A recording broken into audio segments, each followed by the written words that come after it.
¿Qué tal?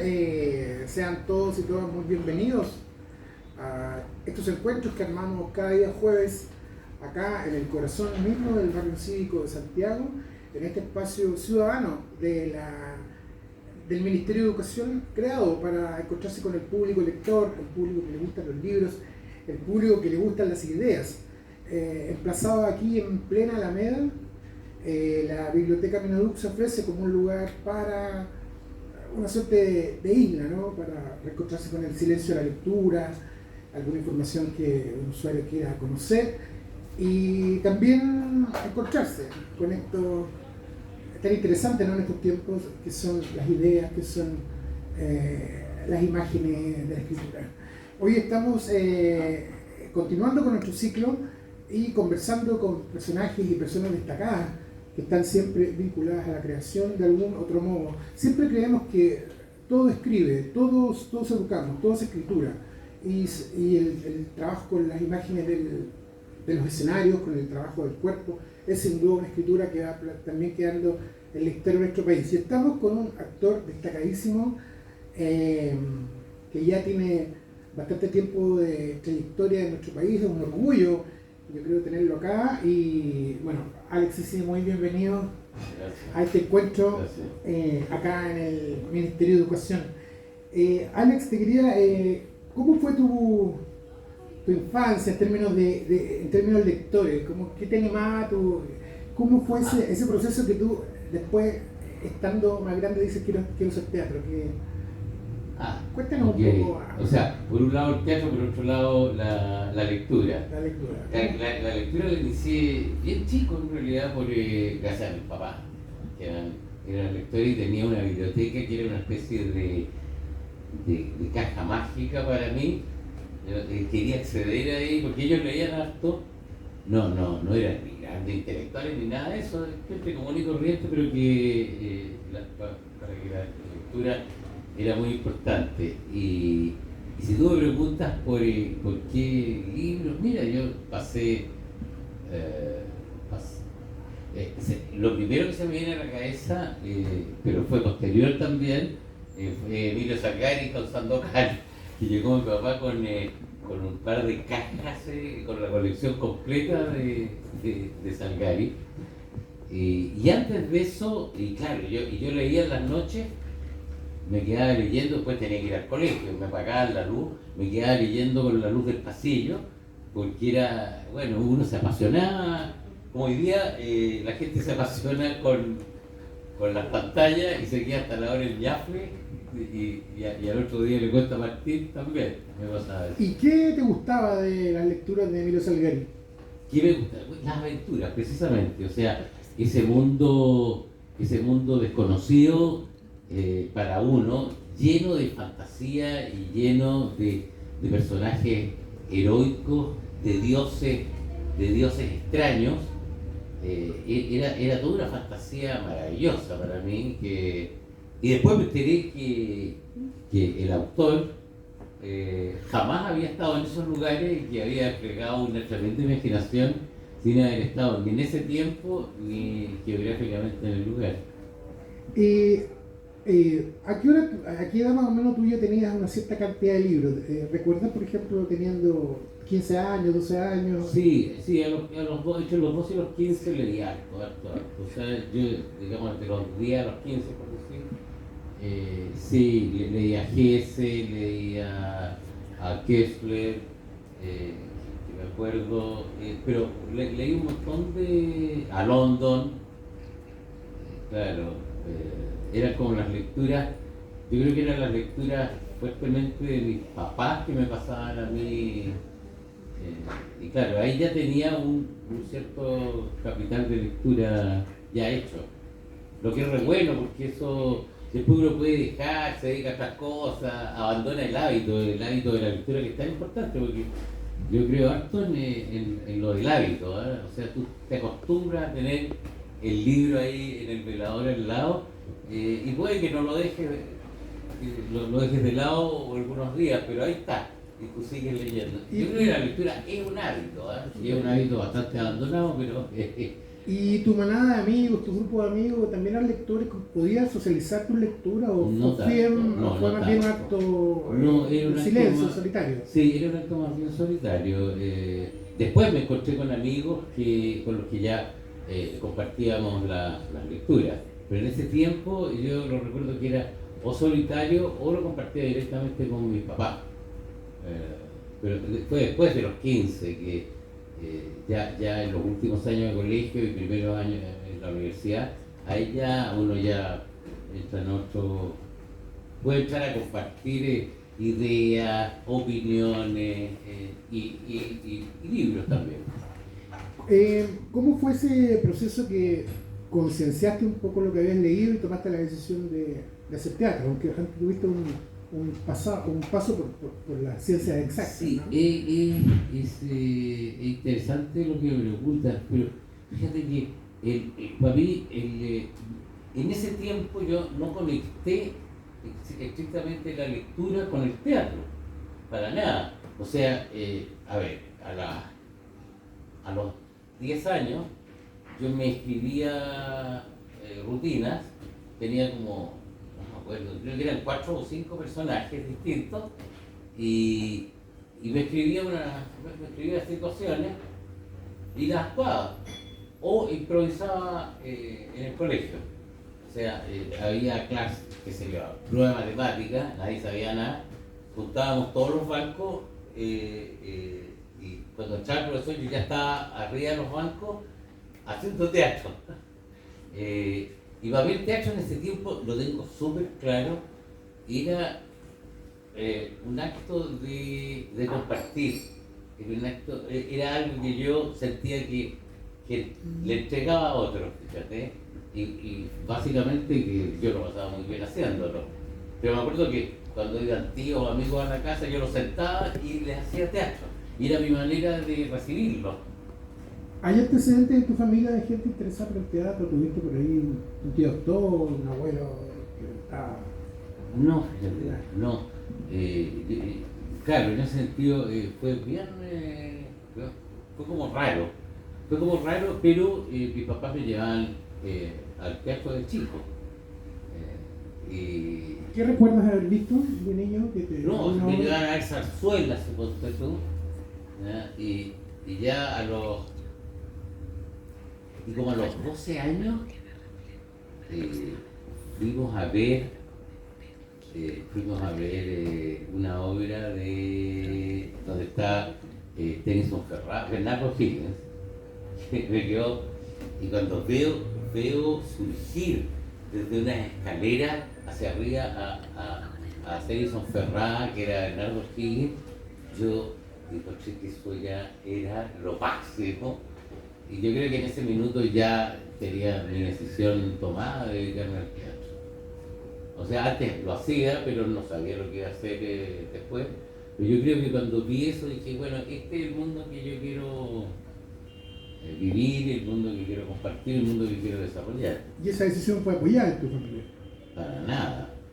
O sea, fue completamente silencioso. O sea, mis papás jamás, jamás se hubieran conformado con que yo fuera actor. O sea, mis abuelos inmigrantes el nombre o sea, de la región, digamos, de Moldavia, claro, llegan a Chile, mi papá luego, con gran esfuerzo, logra entrar a la universidad y empezar a tener una posición, una situación, y a él lo que le interesaba es que yo pudiera también criar una familia y ser capaz de hacerlo. El actor era inimaginable que pudiera hacerlo.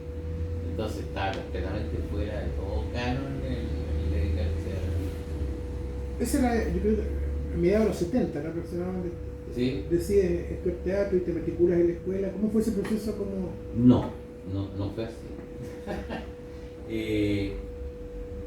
No, porque yo encontraba que matricularse en la escuela para dedicarse a hacer teatro me daba una lata atroz. O sea, estudiar 5 años para pararse arriba del escenario, yo decía, si yo ya me paro arriba del escenario, además uno que es actor, entonces yo soy actor, ¿para qué voy a estudiar algo que soy? Uno Uno se, claro. Entonces me reuní con otro lote de gente de mi edad, tal vez un poquito mayores, que se dedicaban al teatro, y ese era el teatro Aleph. Sí, Y ahí partí haciendo teatro, y éramos todos iguales en ese sentido, pensábamos lo mismo, ninguno quería estudiar teatro, lo que queríamos era poder decir de una vez por todas lo que veíamos, lo que pensábamos, lo que sentíamos directamente y hecho por nosotros. Entonces ahí nació el grupo de Aleph con creación colectiva, creaciones propias, direcciones propias, y actuábamos como podíamos. O sea, ¿qué año eso eran, Alex? ¿qué año? Sí. Fines de los 60. Fines de los 60. Estaba toda la efervescencia por el 18 años. trabajo colectivo, ¿no? La creación colectiva. Sí, que, sí, la creación colectiva. Claro que en ese tiempo se estiraba de alguna manera en la creación colectiva. Teníamos la tradición que venía con el ictus, que eran como los papás nuestros, digamos, pero y que nos llamaron varias veces para trabajar con ellos, y nosotros por ningún motivo. O sea, nosotros teníamos nuestras propias, éramos otra generación y teníamos... ¿Y cómo llegaste a Aleph? ¿Cómo recuerdas a Óscar Cuervo Castro? ¿Cómo fue ese encontramiento con ese mundo? Bueno, mira, lo que pasa es que compartíamos mundos comunes. Por ejemplo, a todos nos encantaba Cortázar, ya que estamos en el cuento del libro, y ahí sí que se produce una entre Cortázar, entre Borges, Parra, ¿verdad? Que fueron para mí súper importantes en ese tiempo. Todo ese mundo imaginario, absurdo, irreverente, era muy parecido a lo que nosotros éramos y queríamos hacer. Entonces, fue un encuentro alrededor de una serie de autores que nos importaban a todos, un encuentro alrededor y por supuesto de las chicas que queríamos conseguir y que encontrábamos que el teatro servía también para eso. ¿Quién estaba en esos tiempos como compañero del teatro? Bueno, estaba el Óscar Castro, Sergio Bravo, y aquí quiero hacer Sergio Bravo y Óscar Castro son pilares fundamentales de la ley.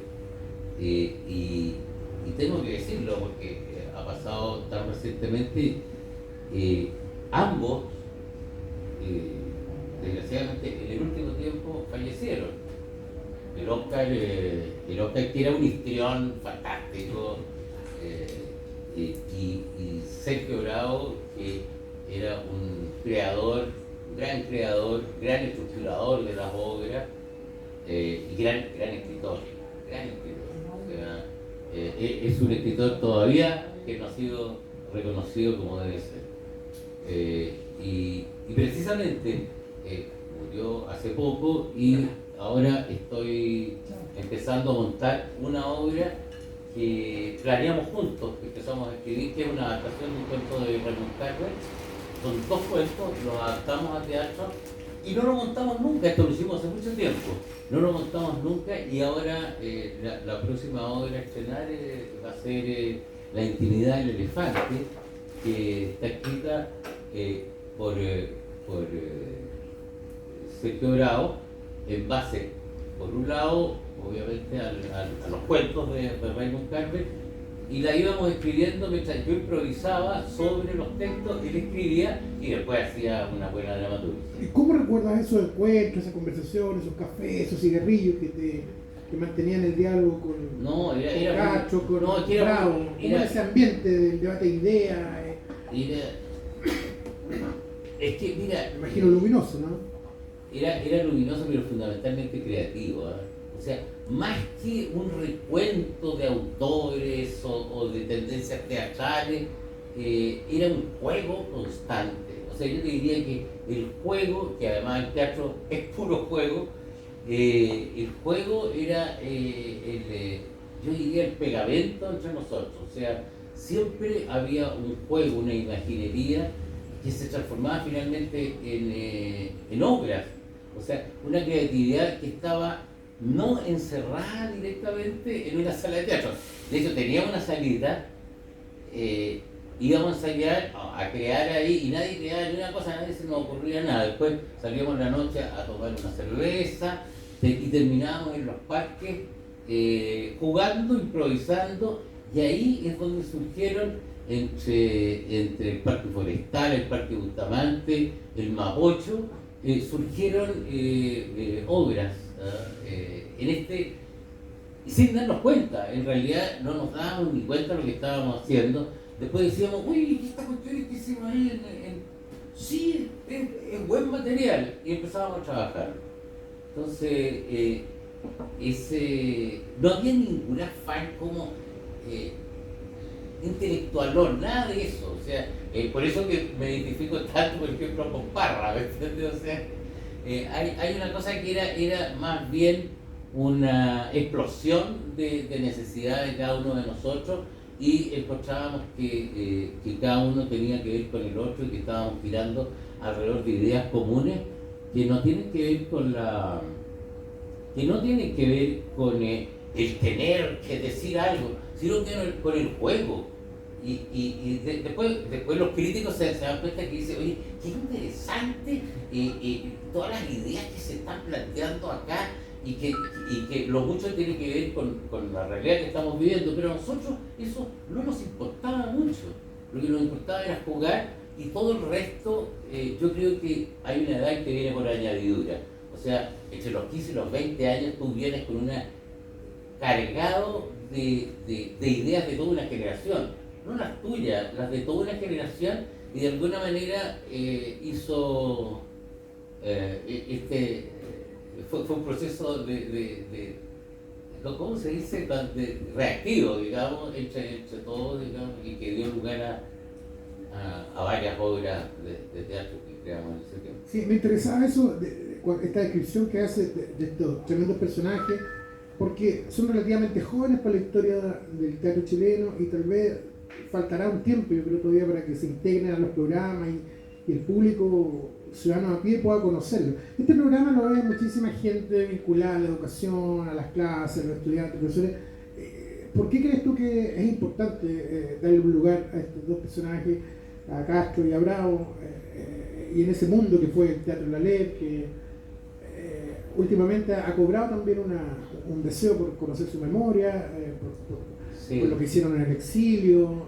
Hay otros, no puedo dejar de mencionar a Alfredo Cifuentes, a Ricardo Vallejo, otros también componían. Yo me referí a ellos dos, digamos, porque han sonado mucho más. El Oscar estuvo en Francia y siguió haciendo teatro. Sergio, de alguna manera, siguió haciendo teatro y escribiendo. Otros se dedicaron a sus carreras naturales, digamos, arquitectura, ingeniería. Ahora, ¿por qué es importante mencionarlo? Fíjate, yo creo que es importante porque para los jóvenes, o sea, es fundamental hacer lo que se te cante. ¿Ya? Eso yo diría que es lo más importante. O sea, toda la fuerza que uno tiene a los 17 años, por poner cualquier edad, eso no puede esperar. No hay que ser correcto y después hacer lo que... No, o sea, esa fuerza hay que ponerla ya, ahí, encima. O sea, todas las locuras que uno tenga, que son locuras para los otros, pero para uno es lo más natural que hay. Si tú me preguntáis por qué estos personajes son importantes, porque hicieron lo que necesitaban hacer. O sea, se tocaron el alma. ¿Ya? Y uno necesita tocarse el alma, y es bueno poder tener a alguien con quien conversarlo. Y de repente uno se encuentra solo, cree que está difareando, que no está haciendo lo correcto o lo que debe hacerse. Eso. Y por un lado, y por otro lado, yo creo que ese grupo ha sido un tremendo aporte a un tipo de teatro que básicamente hoy día se hace muy poco. Y cuando se hace, ya se hace estrictamente como un juego de habilidades, pero la creación colectiva es es más que un juego de habilidades, ¿ah? Es más que hacer un sketch entretenido así que se te ocurre, sino que hay que buscar la poesía. Finalmente, y ahí en el Aleph había poesía y había poetas. ¿A qué otros autores, a qué otros actores, a qué otras compañías tú te interesan a nivel histórico? ¿Cómo es tu relación con la historia del teatro chileno? Mira, ¿Leíste a los grandes dramaturgos chilenos antiguos, no sé, Armando Mock, Sievekin? Sí, he leído. ¿Cuál es tu relación con esos mundos, con esas escrituras? Lo que pasa es que yo en el teatro me fijo más que en la escritura, encuentro así, sí, me fascina. Pero el teatro es, al estar en un texto todavía es una insinuación. El teatro existe arriba de las tablas. Entonces cuando partiste con la pregunta, yo digo, sí, es importante, hay dramaturgos que son importantes en Chile. Lo importante y lo interesante es la mirada que quien va a tomar ese texto tiene sobre esa dramaturgia. Porque, claro, yo he visto Hamlet, o sea, Hamlet es maravilloso, el Rey Lear, ni hablar, Macbeth, por ejemplo, me fui para otro lado, pero yendo incluso a las grandes obras y tú las ves puestas y hay unos montajes que son realmente repudiables, uno se aburre como ostras con eso, y otros que están vivos y son maravillosos. Entonces, lo importante, el teatro se realiza en la medida en que hay una puesta en escena y que el público puede ver. Entonces, cuando digo eso, yo creo que uno, para acercarse a la lectura teatral, para leer así, para leer a Radrigán, por ejemplo, uno no es fácil leer teatro. La gente lee novela que está ahí, pero el teatro se completa con la puesta en escena que hace que lo lee, y eso dificulta la lectura. Por eso que yo creo que la imaginería de que el teatro es fundamental para completar la obra y para verla arriba en escena. Pero unos nombres, por ejemplo, Jorge Díaz, ¿te gustó en algún momento? Bueno, Jorge Díaz, lo que pasa es que Jorge Díaz no solo me gustó, sino que Jorge Díaz irrumpe con todo este cuento absurdo que nos hace volver a mirarnos como por primera vez. O sea, él es fundamental. Yo creo que Jorge Díaz es fundamental en cómo incluso hoy día los chilenos nos miramos. El humor que tenemos para mirarnos, para dar vuelta a las cosas, yo pienso que él es una pieza completamente fundamental. Egon Wolf, por ejemplo, ¿lo revisaste? ¿Te gustó? ¿Te interesó algunas cosas? Sí.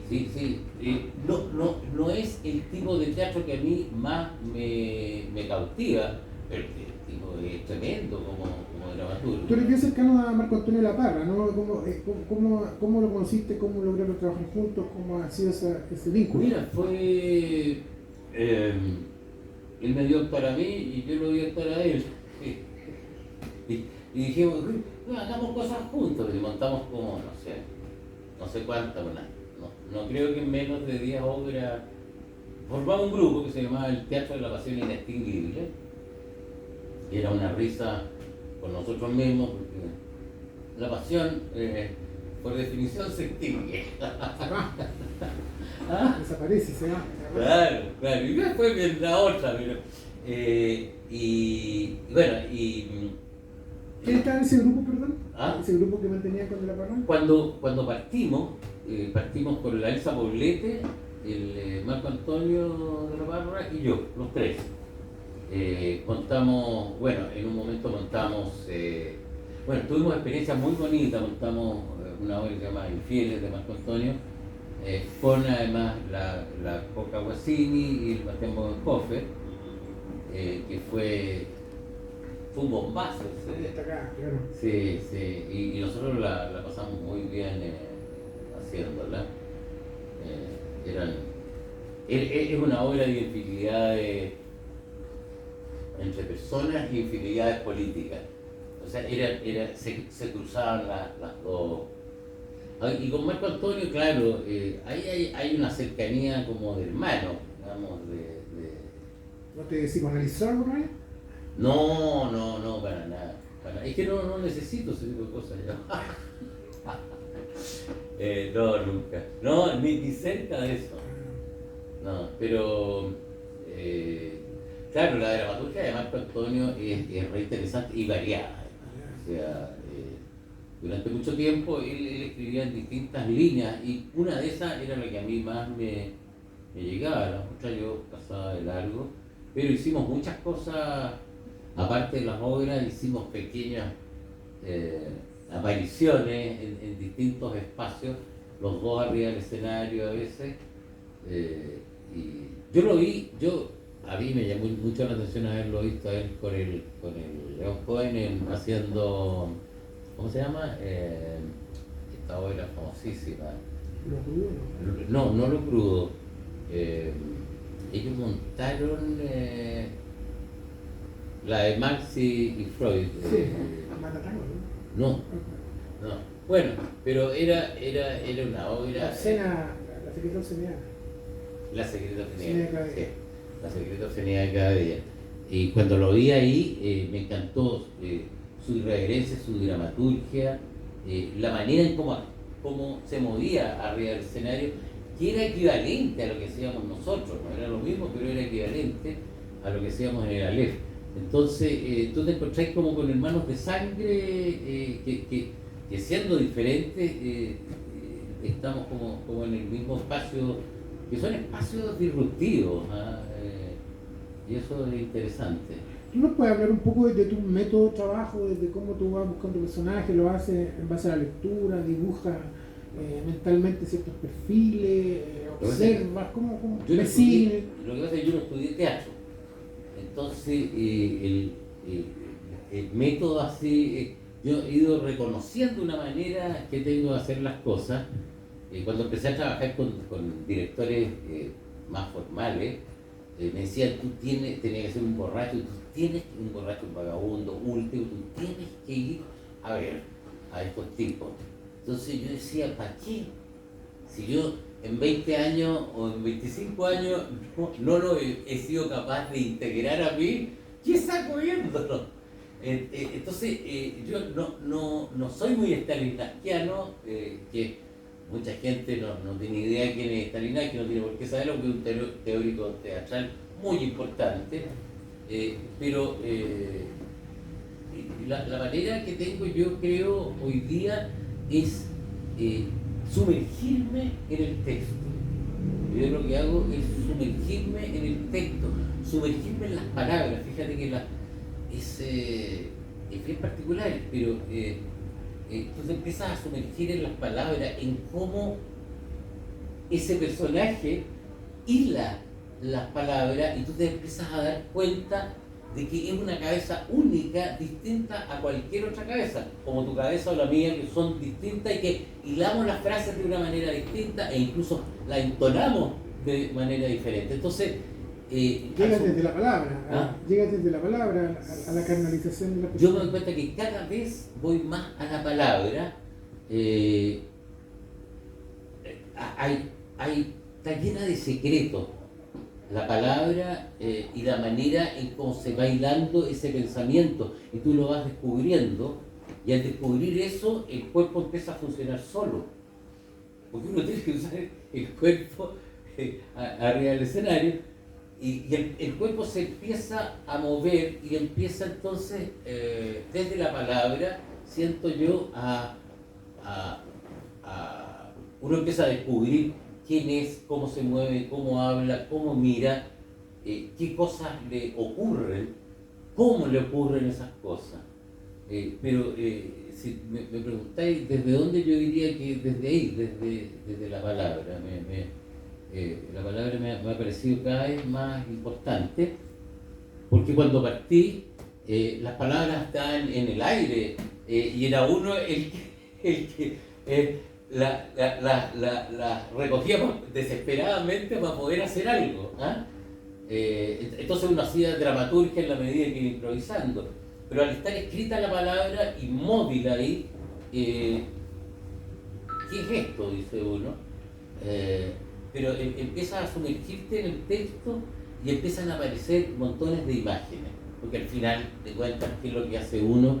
Es transmitir imágenes, ¿no? En eso consiste cualquier acto, cualquier arte y cualquier acto de comunicación.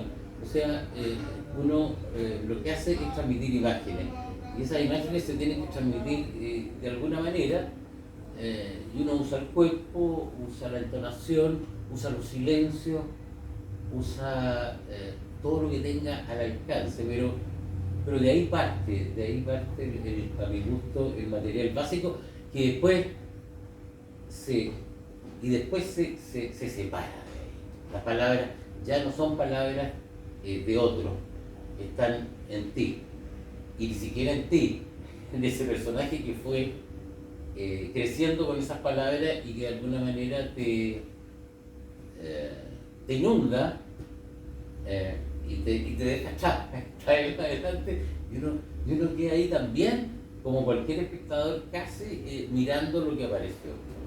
Hablabas de la Parra, que te gustaba cómo actuaba, cómo escribía. ¿Qué otros referentes internacionales miras, has observado para construir tu personaje? ¿A quién admiras como actoralmente? Actoralmente, bueno, tú dices, ¿nacional sí, o nacional, internacional, clásico, contemporáneo? Bueno, uno va al cine y ¿Quién te deja, perdón, así como la boca abierta y sabes? Yo me acuerdo, el que me dejó con la boca abierta fue Marlon Brando. O sea, fue una cosa que yo decía, este gallo ya está, ni siquiera es actor, es nómada. O sea, ahí sigue, está viviendo, entra y sigue viviendo ahí, en ese espacio, es una bestia. Claro, él me... Y dentro de los actores, qué sé yo, me encanta, por ejemplo, los actores ingleses, Jeremy Irons, ese tipo de actores a mí me gusta muchísimo. ¿Cómo llegaste a la televisión? ¿Cuáles son tus primeras incursiones en televisión para alguien que no conoce tu trayectoria tan de cerca? Bueno, yo partí en un programa de educación a distancia que se llamaba Teleduc, ¿no? Que fue un programa que... Pionero, ¿no? ¿Ah? Pionero también. Pionero, completamente pionero, sí. Y ahí con Sergio Grau lo escribíamos, yo actuaba y dirigía a los actores, y era un programa de educación a distancia que la rompió, ¿eh? Eso en su momento, sí, la rompió porque existía Teleduc, pero era un profesor hablando a cámara. Hablé, por esas casualidades de la vida, hablé con la directora de Teleduc y la Telemate en ese momento, y le planteé mi mirada sobre la educación. Y tuvimos un encuentro re bonito, que terminó, terminé escribiendo con Sergio los guiones donde desde las matemáticas hasta la astronomía era un eterno juego de imágenes y de situaciones. Entre actores, y ahí partí con eso, que me encantaba hacerlo, la verdad. Me imagino que todavía piensas que la televisión tiene un rol importante en la hora de educar, ¿o crees que la televisión no es para educar? La televisión, yo creo que se ha transformado en deseducar. Ese rol, fíjate que ese programa lo desarrollaba la Vicerrectoría de Comunicaciones de la Universidad Católica, o sea, ni siquiera se desarrollaba en lo que es estrictamente el canal.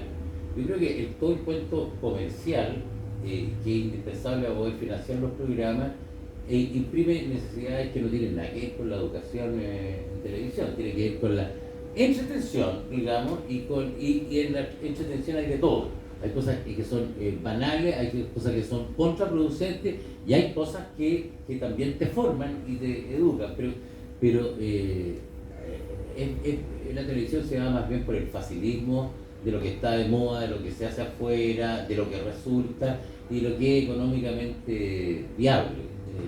Por lo tanto, no Hoy, sí. hoy día, claro. Ahora, tú me preguntabas por el rol de la televisión.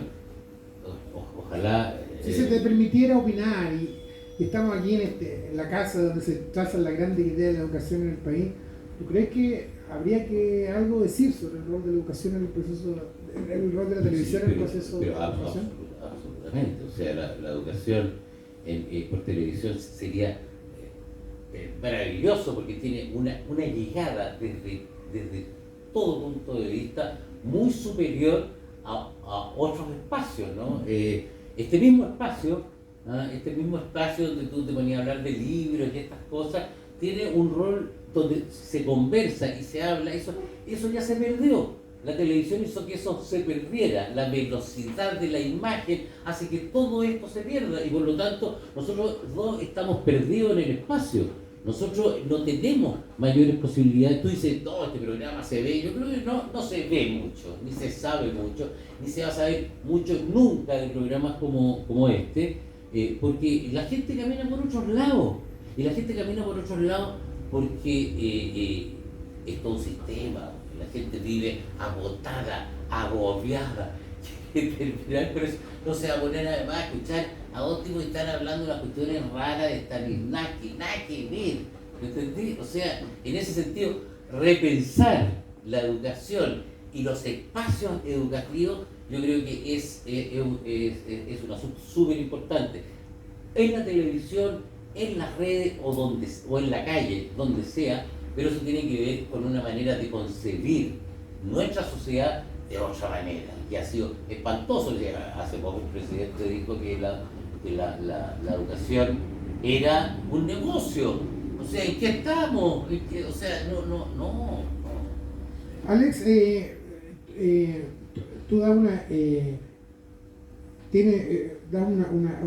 imagen muy clara, tu posicionamiento político, tu mirada sobre la sociedad ha estado bien clara. Estuviste hace algún tiempo candidato, ¿no? Una incursión en la cosa política, pero te quería, respecto a tu trabajo en el humor, ¿no? Lo que has hecho en humor, en la comedia, se te caracteriza por hacer una ironía muy fina respecto al chileno medio, a este chileno que está endeudado, que está estresado, y lo vienes haciendo hace tiempo, porque vi hace poco un reestreno de una película de Sapián, donde también se te ve como una persona bien atribulada por esta modernidad que se traga la vida humana, pero estamos detrás de las cifras, somos consumidores puramente ¿Cómo has armado tu presencia en la ironía tan fina respecto al chileno medio y este sujeto que... Ha sido, para serte bien franco, ha sido bien inconsciente. Tengo una cierta reticencia, primero al panfleto, que me carga. Nosotros hacíamos con el Alex, desde el comienzo, con el Alex nosotros hacíamos un teatro que podía ser calificado de político, como puede ser calificado de política cualquier obra que valga la pena que se haya hecho, ¿no? Pero nosotros no hacíamos teatro militante ni panfletario, que no me gusta, yo no, para nada. Entonces, siempre me dio lo que pasa es que el humor te permite decir cosas que seriamente suenan espantosas. El humor te permite irte por el lado, te hace reír porque te hace mirarte desde otro lado, tomar distancia con respecto a todo. O sea, tú tomas el palco, el humor, la rabia te cierra la cabeza. El humor te abre y puedes mirar las cosas de otra manera. Y precisamente ahora, es divertido lo que me está diciendo, porque la obra que estoy montando en este minuto tiene que ver con un tipo completamente agobiado por las deudas, ¿ya? Pero agobiado, más que por las deudas, agobiado porque él es responsable y se siente responsable de su mamá, de todo su círculo de seres queridos.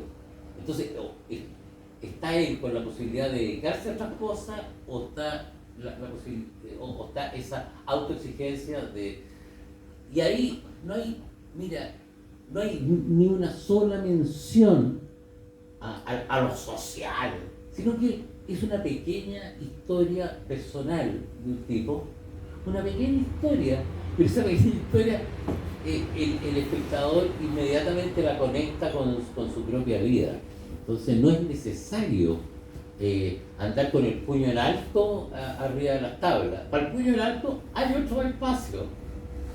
Oye, ¿cómo te incorporaste al equipo de Chico Lajote, que es como que caló tanto? Yo creo, ¿no? Fue como... Sí. Me imagino una experiencia muy poderosa porque fue un programa que era muy visto, Sí. Tus personajes lograron un lugar destacado. ¿Cómo fue esa experiencia de trabajar? No, Con... o sea, ellos ya venían de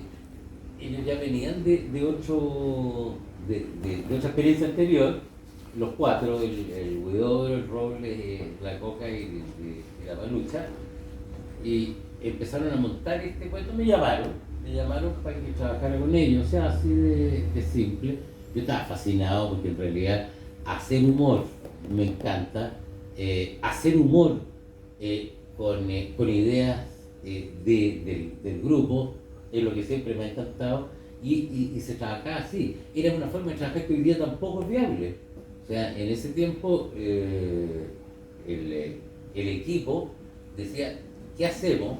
Y fijaba una línea, una dirección, algunas cosas las escribíamos y en la mayoría nos colaboraba una serie de libretistas que trabajaban con nosotros, para nosotros, y esa también fue una experiencia en ese sentido súper, súper linda, en donde de alguna manera tú te transformas en el grupo, digamos, no uno, sino que el grupo es el que genera el programa.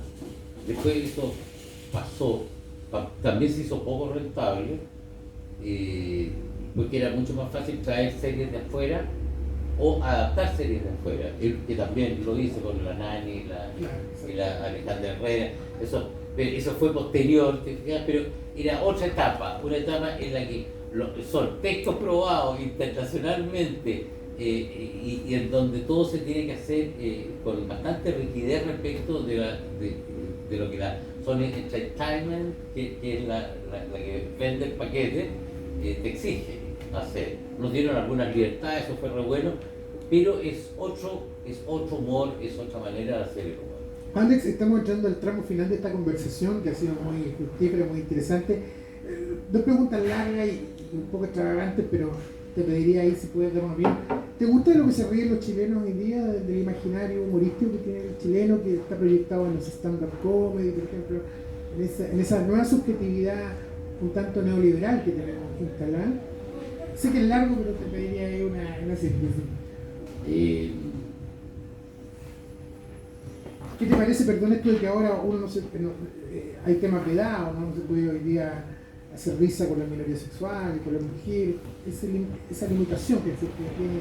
No, mira, a mí me parece más importante lo que se ha avanzado en ese sentido, que las limitaciones que yo creo que van a ser transitorias, y después nos vamos a reír de las limitaciones.